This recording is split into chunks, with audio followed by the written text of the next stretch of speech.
So yon, welcome back mga kalapatids. Nagbabalik ulit Lucas Akiro Love TV.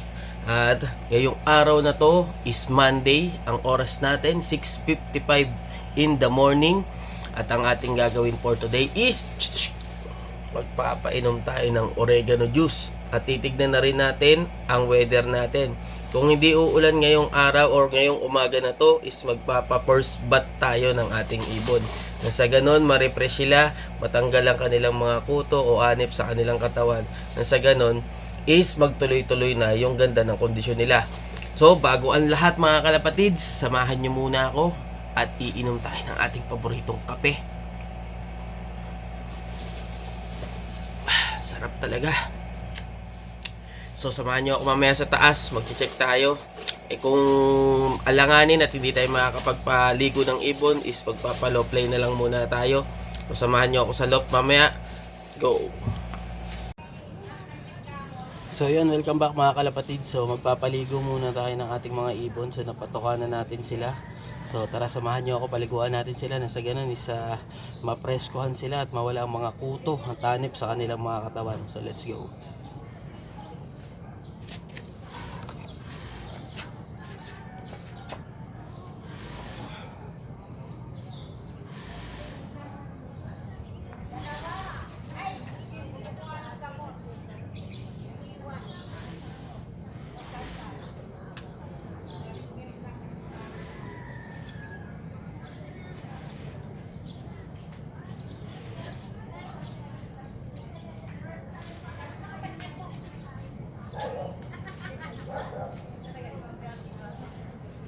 So mga kalapatids, ito ang ating gamit, wash out.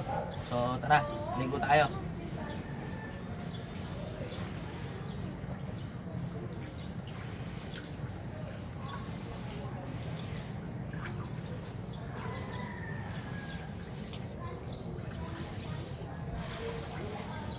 Mang!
Yun guys, mga kalapatid, tapos na tayo magpaligo. Ayun sila. Yung ating 4 na breeder. Ganun din ang ating 3 flyer. Ayan sila.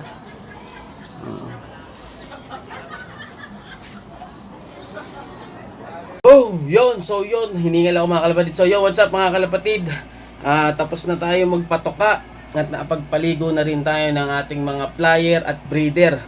Nasa ganon is matanggal ang mga kuto at tanip sa kanilang katawan at ma-refresh sila dahil sa sobrang init na panahon at pabago-bago tulad minsan muulan, minsan mainit. So tama lang din yun na makapagpaligo sila ng sa ganon is gumanda lalo ang kanilang kondisyon. So hanggang dito lang mga kalapatids. So don't forget to like and subscribe my YouTube channel and click nyo na rin ang notification bell na sa ganon araw-araw kayong updated sa ating mga bagong video na lalabas. So hanggang dito na lang mga kalapatids.